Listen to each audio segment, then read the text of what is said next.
Hello guys, ഇന്ന് നമുക്ക് നല്ല അടിപൊളി മത്തിക്കറി ഉണ്ടാക്കാം. ഞാൻ കഴുകി വൃത്തിയാക്കി മുറിച്ച് വെച്ച മത്തി ഇവിടെ എടുത്തിട്ടുണ്ട്. അതിലേക്ക് ആവശ്യമായ തക്കാളി എടുത്തിട്ടുണ്ട്.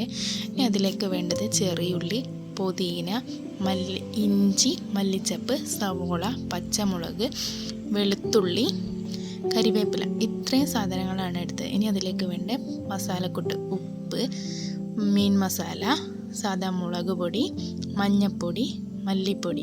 ഇനി അതിലേക്ക് വേണ്ടത് പുളി ഞാൻ ഇവിടെ ചുടുവെള്ളത്തിലിട്ട് വെച്ചതായിരുന്നു. ഇനി അത് നമുക്ക് ഈ പൊടികളിലേക്ക് മിക്സ് ചെയ്യാം. ഇത്തിരി പുളിവെള്ളം ഒഴിച്ചിട്ട് നന്നായിട്ട് ഈ പൊടികൾ നമ്മൾ മിക്സ് ചെയ്തെടുക്കുകയാണ് ചെയ്യുന്നത്.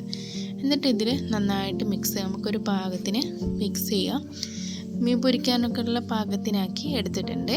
ഇനി അതിലേക്ക് മീൻ വെച്ചിട്ട് നന്നായിട്ട് മസാല പുരട്ടുകയാണ് ചെയ്യാം.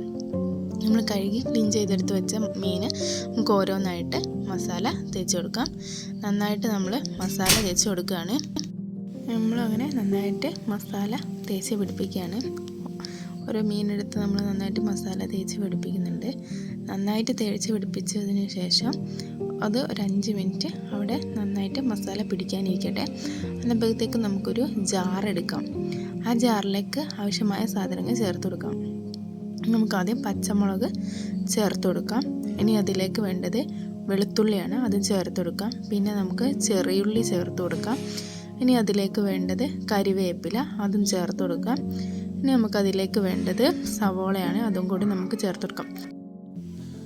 ഇനി നമുക്കതിലേക്ക് മല്ലിച്ചപ്പാണ് വേണ്ടത്, അതും കൂടി നമ്മൾ ചേർത്ത് കൊടുക്കുന്നുണ്ട്. പിന്നെ നമുക്ക് ഇഞ്ചി, അതും നമ്മൾ ചേർത്ത് കൊടുക്കുന്നുണ്ട്. പിന്നെ 2 അല്ലി പുതിനയാണ് നമ്മൾ ചേർത്ത് കൊടുക്കുന്നത്. ഇനി അതിലേക്ക് തക്കാളിയും ചേർത്ത് കൊടുക്കുന്നുണ്ട്. ഇനി നമ്മളവിടെ കുതിർത്ത് വെച്ച് പുളിവെള്ളം അത് നമുക്ക് അല്പം ഒഴിച്ചു കൊടുക്കാം. എന്നിട്ട് നന്നായിട്ടൊന്ന് അടിച്ചെടുത്തുകൊണ്ട് വരാം. ഇങ്ങനെയാണ് നമ്മൾ അടിച്ചെടുത്തുകൊണ്ട് വന്നത്. അന്നപ്പോഴത്തേക്ക് ഞാനൊരു പാൻ ഗ്യാസ് സ്റ്റൗവിൽ വെച്ചിട്ടുണ്ട്. നന്നായിട്ട് ചൂടാവുന്നുണ്ട്.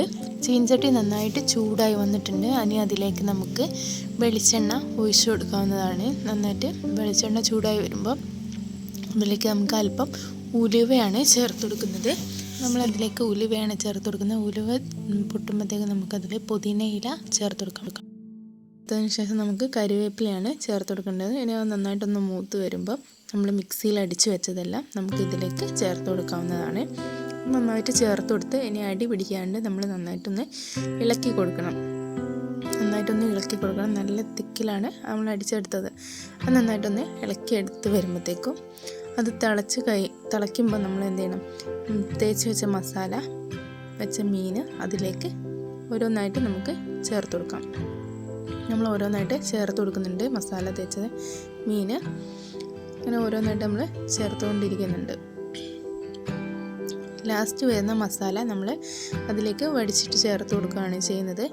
പിന്നെ അതിലേക്ക് വെള്ളത്തിനായിട്ട് നമ്മൾ എടുത്തു വെച്ച ആ മസാലേൻ്റെ പാത്രത്തിൽ ലേശം വെള്ളം ഒഴിച്ചിട്ടാണ് നമ്മൾ അതിലേക്ക് ചേർത്ത് കൊടുക്കുന്നത്.